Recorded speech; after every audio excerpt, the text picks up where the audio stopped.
Bismillahirrahmanirrahim. Assalamualaikum warahmatullahi wabarakatuh. Selamat berjumpa kembali dengan kita dalam pembelajaran PPKN. Oke, bagaimana kabar Anda semua? Semoga kita semua dalam keadaan sehat walafiat. Baiklah, untuk pembelajaran kali ini, sebelum kita mulai, mari kita berdoa bersama menurut agama dan kepercayaan kita masing-masing. Berdoa mulai.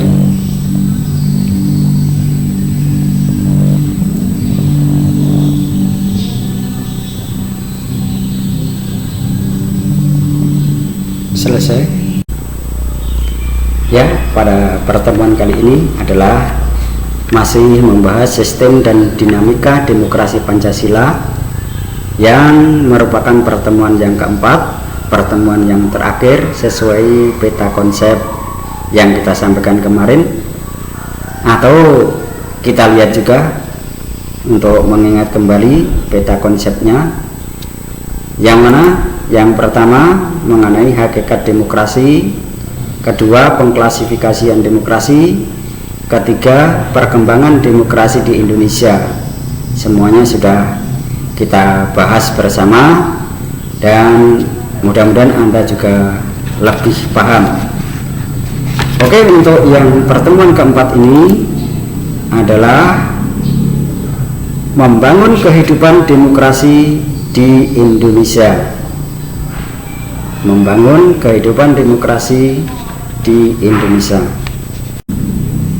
Ya, tujuan pembelajaran kali ini kita lihat yang pertama, yaitu menjelaskan makna persamaan di muka hukum dalam ruang lingkup kehidupan yang demokratis. Kemudian yang kedua, yaitu menampilkan perilaku yang mendukung tegaknya nilai-nilai demokrasi dalam bentuk foto. Jadi nanti mengenai tujuan pembelajaran yang kedua ini, Anda bisa menampilkan contoh perilaku yang mengandung nilai-nilai demokrasi, kemudian Anda dokumentasikan dalam bentuk foto. Dan ini nanti selanjutnya adalah merupakan tugas. Oke, kita pahami, kita lanjutkan. Yang pertama, yaitu pentingnya kehidupan yang demokratis. Kemudian yang kedua, perilaku yang mendukung tegaknya nilai-nilai demokrasi. Kemudian dari dua hal ini kita bahas lebih lanjut. Yang pertama mengenai pentingnya kehidupan demokrasi atau yang demokratis. Pada hakikatnya, sebuah negara dapat disebut sebagai negara yang demokratis apabila di dalam pemerintahan tersebut rakyat memiliki persamaan di depan hukum, kemudian memiliki kesempatan untuk berpartisipasi dalam pembuatan keputusan atau kebijakan. Selanjutnya, dan memperoleh pendapatan yang layak karena terjadi distribusi pendapatan yang adil. Yang selanjutnya, serta memiliki kebebasan yang bertanggung jawab. Ini adalah negara atau ciri negara demokratis. Kalau ini sudah kita laksanakan, maka kita sudah mantap kehidupan demokrasi di negara kita. Oke, kita bahas satu persatu. Yang pertama, yaitu persamaan kedudukan di muka hukum. Maksudnya adalah hukum itu mengatur bagaimana seharusnya penguasa bertindak, bagaimana hak dan kewajiban dari penguasa dan juga rakyatnya. Semua rakyat memiliki kedudukan yang sama di depan hukum. Artinya, hukum harus dijalankan secara adil dan benar. hukum tidak boleh pandang bulu. Siapa saja yang bersalah dihukum sesuai ketentuan yang berlaku. Nah, ini kalau kita lihat mengenai kalimatnya memang bagus, namun aplikasinya yang agak sulit.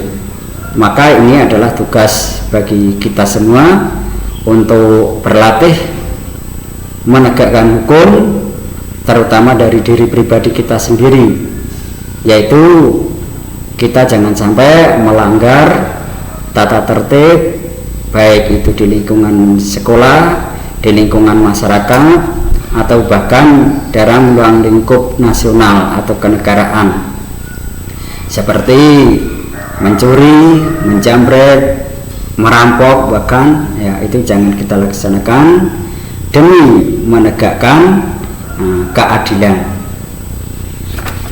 Oke, yang kedua yaitu partisipasi dalam pembuatan keputusan. Maksudnya adalah dalam negara yang menganut sistem politik demokrasi, kekuasaan tertinggi berada di tangan rakyat dan pemerintahan dijalankan berdasarkan kehendak rakyat. Aspirasi dan kemauan rakyat harus dipenuhi dan pemerintahan dijalankan berdasarkan konstitusi yang merupakan arah dan pedoman dalam melaksanakan kehidupan bernegara. Artinya di sini pemerintah dalam mengambil kebijakan atau membuat keputusan maka tidak serta-merta harus secara paksaan, tetapi sebelum diwujudkan dalam peraturan atau undang-undang maka harus disampaikan dulu, disosialisasikan dulu kepada rakyatnya. Itulah nanti rakyat akan memberi masukan-masukan, ide-ide dan kehendaknya untuk disampaikan ke Dewan Perwakilan Rakyat dan nanti akan diputuskan di majelis dan jadilah suatu undang-undang. Dan ini juga menurut saya masih belum berlaku karena kita maklum masyarakat kita masih belum mampu atau sebagian masih belum mampu dalam hal ini. Maka tugas bagi Anda semua nantinya Anda harus bisa memberi dukungan kepada pemerintah, memberi masukan kepada pemerintah, terutama dalam hal mengenai pembuatan keputusan ini. Oke, kita lanjutkan, yaitu distribusi pendapatan secara adil. Maksudnya adalah dalam negara demokrasi semua bidang dijalankan dengan berdasarkan prinsip keadilan, termasuk di dalam bidang ekonomi. Semua warga negara berhak memperoleh pendapatan yang layak. Pemerintah wajib memberikan bantuan kepada fakir dan miskin yang berpendapatan rendah. Nah, ini dalam hal ekonomi nampaknya pemerintah sudah berusaha sekuat tenaga. Sebagai contoh pada saat ini sudah ada bantuan-bantuan BLT, bantuan langsung tunai. Nah, ini digunakan untuk mensupport kepada masyarakat bagi yang kurang mampu supaya mereka bisa berbelanja untuk kebutuhan sehari-hari. Nah, ini hanya untuk membantu, Selanjutnya yaitu kebebasan yang bertanggung jawab. Maksudnya apa? Adalah dalam sebuah negara yang demokratis terdapat 4 kebebasan yang sangat penting, yaitu kebebasan beragama, kebebasan pers, kebebasan mengeluarkan pendapat, dan kebebasan berkumpul. 4 kebebasan ini merupakan hak asasi manusia yang harus dijamin keberadaannya oleh negara. Nah, ini sudah kita laksanakan, sudah mantap untuk negara kita.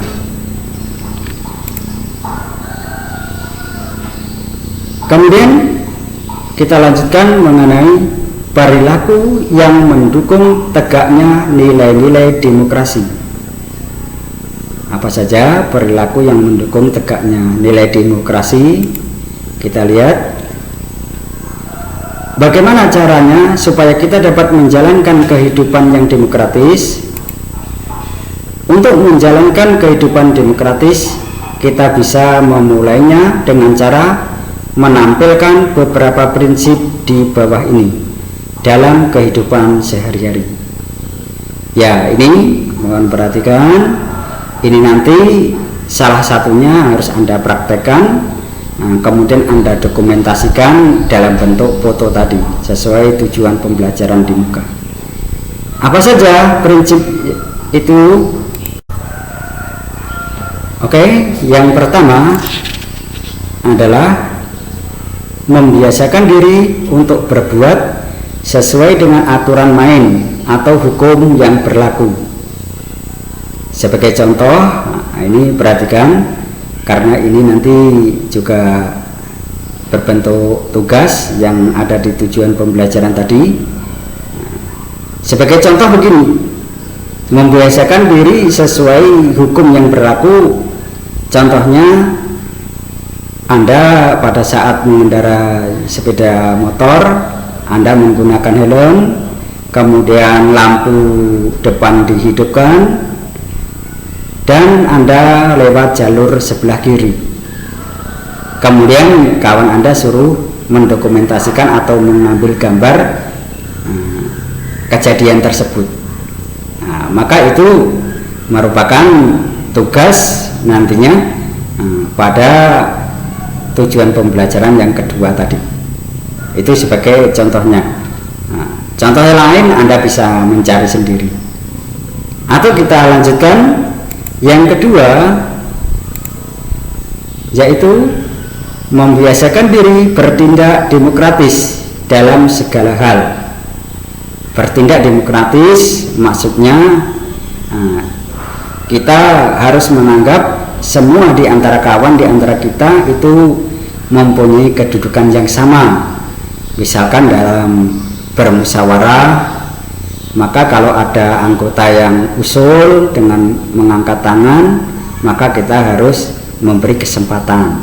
Nah, itu contoh dari bertindak yang demokratis. Selanjutnya, yang ketiga, membiasakan diri menyelesaikan persoalan dengan musyawarah. Nah, ini contohnya banyak. Nah, bisa di lingkungan keluarga, masyarakat, sekolah, kelas, dan lain sebagainya. Jadi kalau ada permasalahan, maka harus kita usahakan, kita utamakan diselesaikan dengan bermusyawarah. Oh ya, ingat, ini adalah negara demokrasi. Artinya Anda jangan sampai menyelesaikan masalah langsung dengan otot. Nah, misalkan saling memukul atau berkelahi. Nah, bukan itu. Ingat, perkelahian itu bukan menyelesaikan masalah, namun menambah masalah. Oke, kita lanjutkan,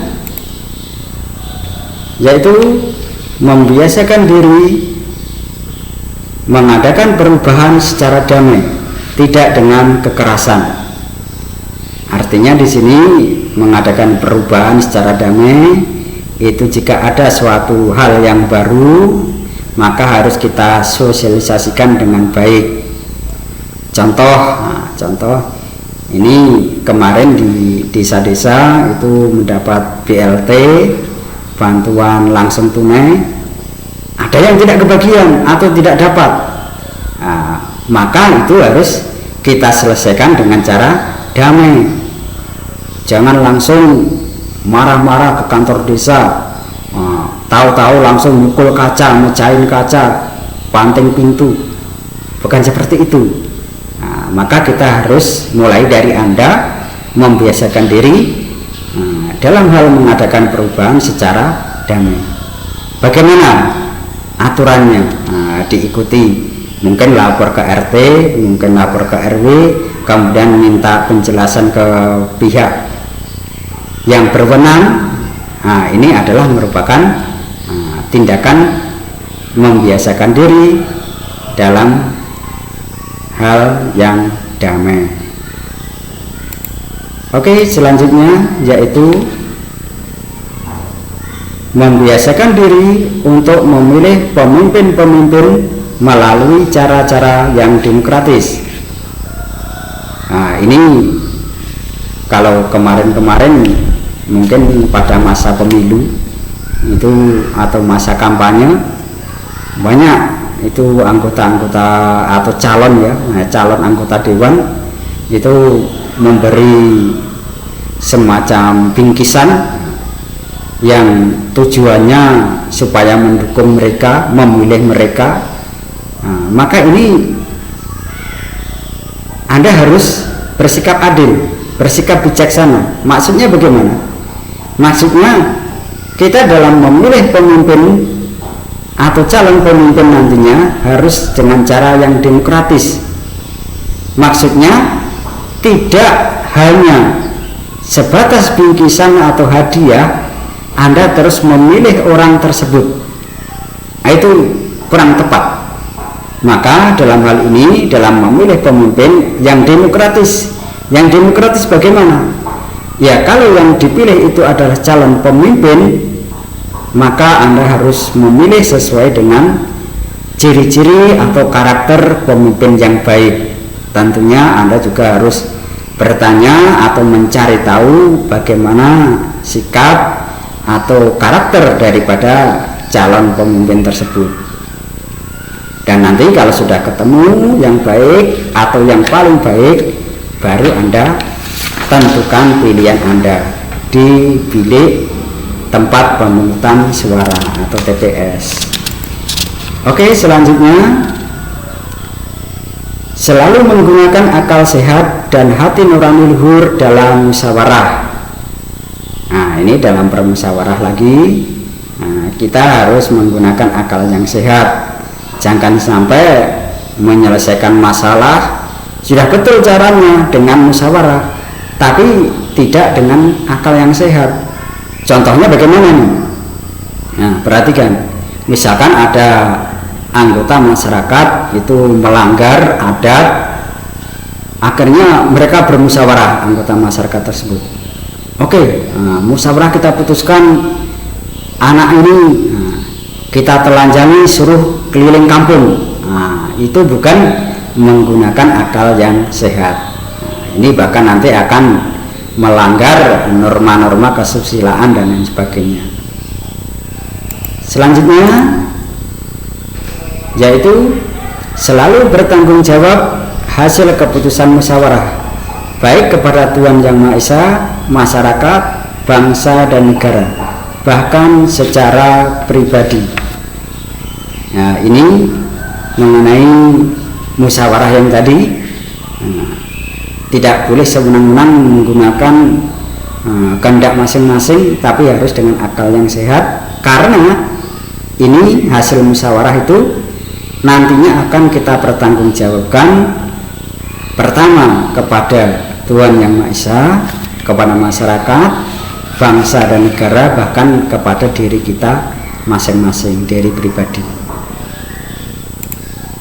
Oke, selanjutnya yaitu menuntut hak setelah melaksanakan kewajiban. Ini nampaknya sepele, tapi ini sulit, atau Anda umumnya itu ingin haknya dulu tapi kewajibannya tidak dilaksanakan. Ditanya, kamu ingin naik kelas? Ingin Pak, ingin, tapi belajar tidak mau. Ini adalah merupakan bertentangan dengan ini. Yang benar bagaimana? Yaitu Anda melaksanakan kewajibannya dulu, belajar dengan rajin, baru nanti Anda menuntut haknya. Apa haknya? Kalau Anda belajar dengan rajin, mengerjakan tugas dengan baik, mengikuti aturan yang berlaku, maka Anda nantinya akan menuntut hak Anda, yaitu untuk naik kelas. Kalau Anda sudah rajin, tugas sudah Anda laksanakan, mengikuti tata tertib yang berlaku, tidak naik kelas, maka Anda baru menuntut haknya. Itu yang kami maksud. Oke, selanjutnya yaitu menggunakan kebebasan dengan rasa tanggung jawab. Artinya memang kita negara yang demokrasi, tapi bukan berarti bebas di sini adalah sebebas-bebasnya, namun adalah bebas dengan rasa tanggung jawab. Selanjutnya yaitu mau menghormati hak orang lain dalam menyampaikan pendapat. Nah, ini yang kita sampaikan tadi, bahwa dalam bermusyawarah seandainya ada anggota rapat yang menyampaikan pendapat, maka kita harus menghormatinya jika kita sebagai pemimpin. Caranya bagaimana?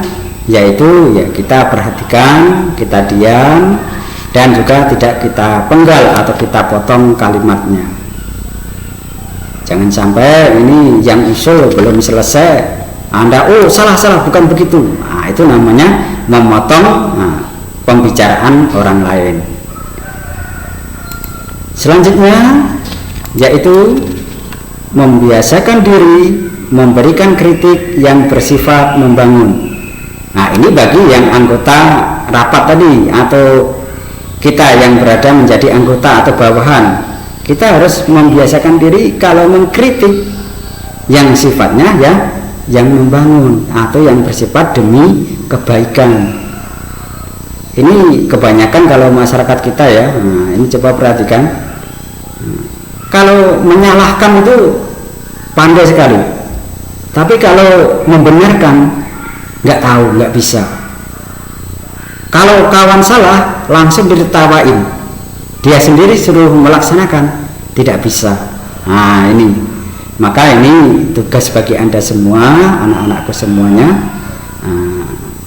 Kita mari membiasakan diri memberikan kritik yang bersifat membangun. Artinya kita boleh mengkritik daripada kebijakan pemimpin atau pemerintah, tapi kita harus bisa mencari solusinya. Kalau itu salah, kita harus bisa mencari mana benarnya. Nah, gitu. Jangan sampai kita hanya bisa menyalahkan saja atau mentertawakan saja. Nah, itu mungkin anak-anakku semua, demikian yang bisa Bapak sampaikan. Jika kurang jelas, bisa Anda ulangi video ini tadi, dan juga tidak menutup kemungkinan Anda bisa mencari sumber tutorial pembelajaran tentunya yang relevan. Mungkin dari saya cukup sekian, kita akhiri. Sekian, terima kasih. Wassalamualaikum warahmatullahi wabarakatuh.